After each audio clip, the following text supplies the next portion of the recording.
So wala nang saysay para sa akin na maging abogado si Kaufman dahil unang-una, pinag-aaway-away niya ang family members.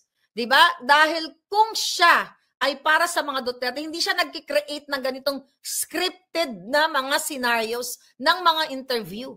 Kung totoong ayaw niyang i-elaborate, ayaw mo palang elaborate pero nagpa-interview ka. Wala ka palang sasabihin pero nag-release ka ng script. Diyan sa PR mo, may relasyon ba kayo?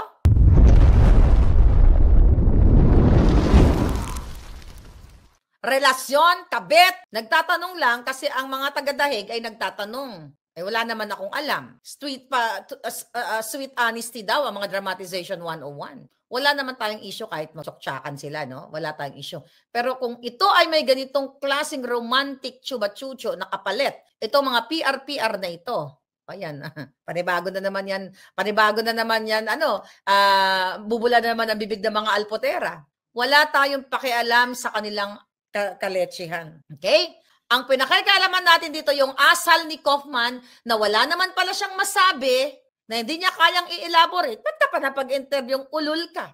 Kung gusto mo talaga magpa-interview ng hindi ka bias, bakit hindi ka mag-Zoom interview sa mga reporters?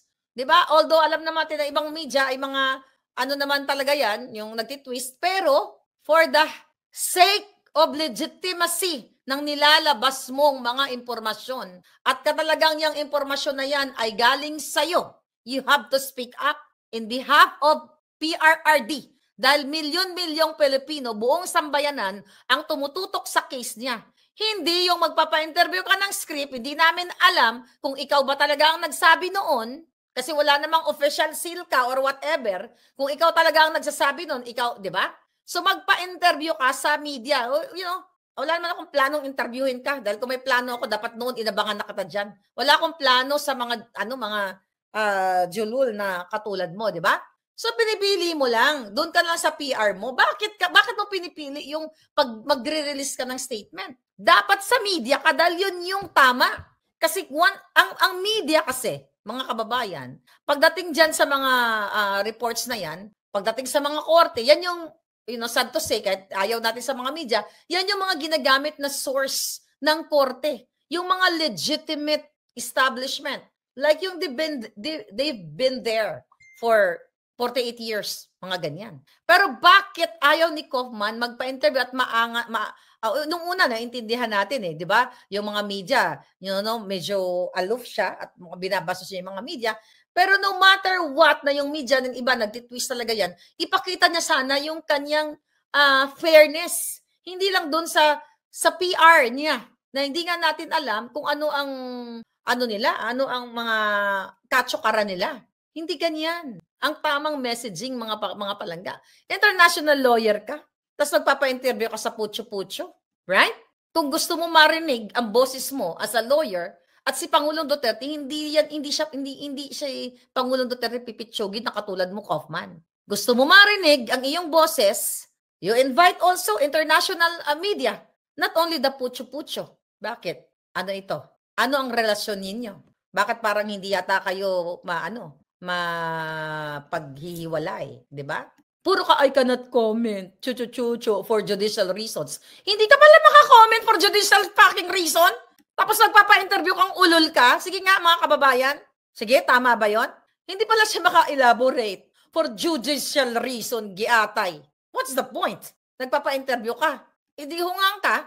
Nagpa-interview ka para basusin at laitin si Harry Roque. Tinawag mo pang irrelevant, comical, chuchu. Hindi yan. Mga kababayan, kahit sa anong profesyon, hindi yan sumusunod sa proper o professional decorum. Whether teacher ka, abogado ka, nurse ka, whatever. Nagpa-interview siya para tirahin niya si Hanelet, para tawagin niyang comical si Harry Roque, gumagawa lang ng, katawa-tawa, o irrelevant si Harry Roque. Irrelevant pala Bakit minention mo pa? Di ba? Bakit minention?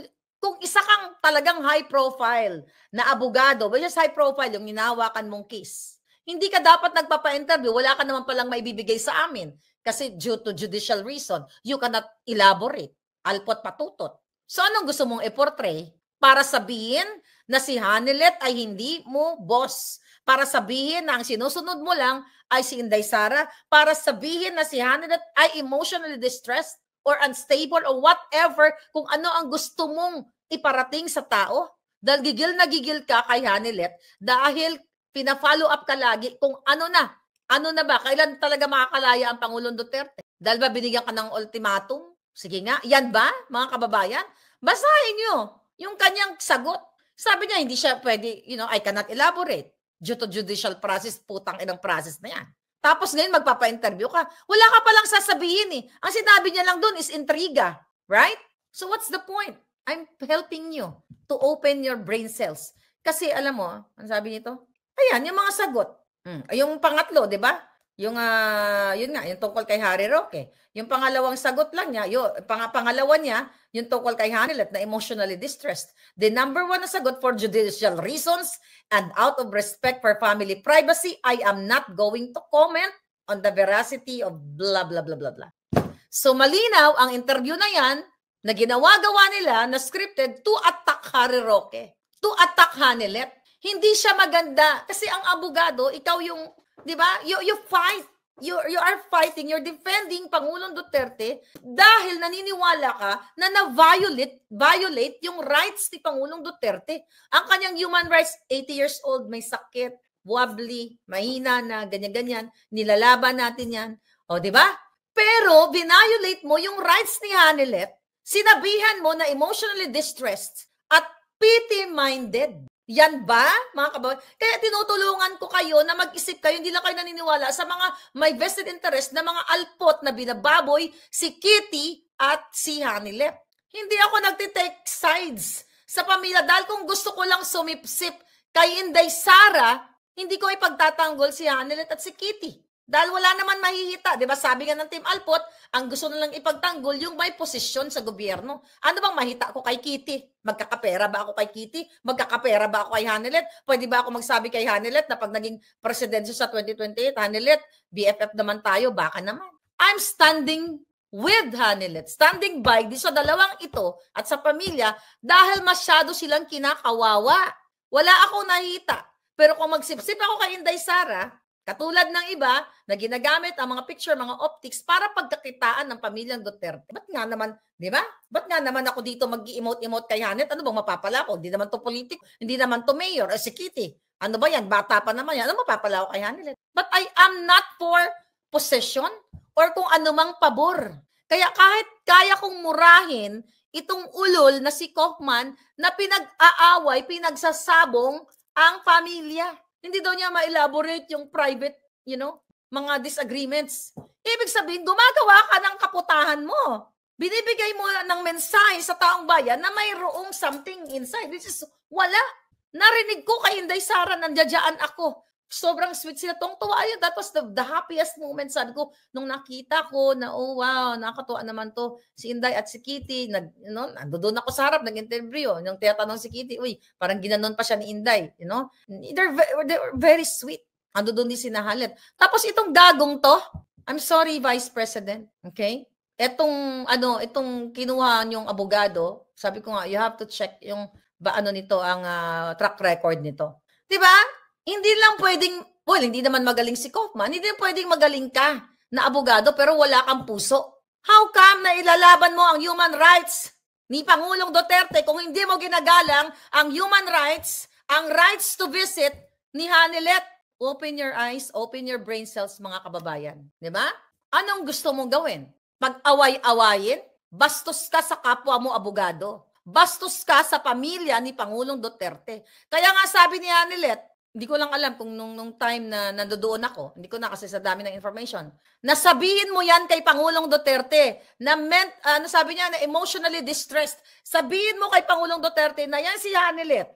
Mr. President, your common law wife is emotionally distressed. She's this, she's that, ganyan-ganyan. Hindi ko siya susundin kasi si Sara lang. Sabihin mo yan sa kliyente mong ulol ka. Bastos, maangas, bakit? Kaya hindi mawawala sa isipan natin nung pumasok si Mangga Sahig, yung kanyang mga vloggers, yung kanyang Mangga Alpot aligned vloggers, ang nagsimula ng kaguluhan. Hindi mailaalis sa atin na mga mamamayan na bayaran ba si Kaufman? Baka hindi alam ni Inday Sara. Baka binabayaran niya ni Lisa Tanas, ni Aimee na, o sige, guluhin mo yung mga pamilyang yan. Awayin mo si Hanelet, wala naman yan eh. Para mag-away-away ang kanyang mga supporters. Walang empathy, walang puso. Hindi lang pwedeng magaling na abogado na walang puso. Ang daming magagaling sa atin sa Pilipinas na mga abogadong mga kawatan, mga mahilig lumantak ng saba, ng tarugo, katulad ni Alpot. Di ba? Walang ethical standards, walang professionalism, wala lahat.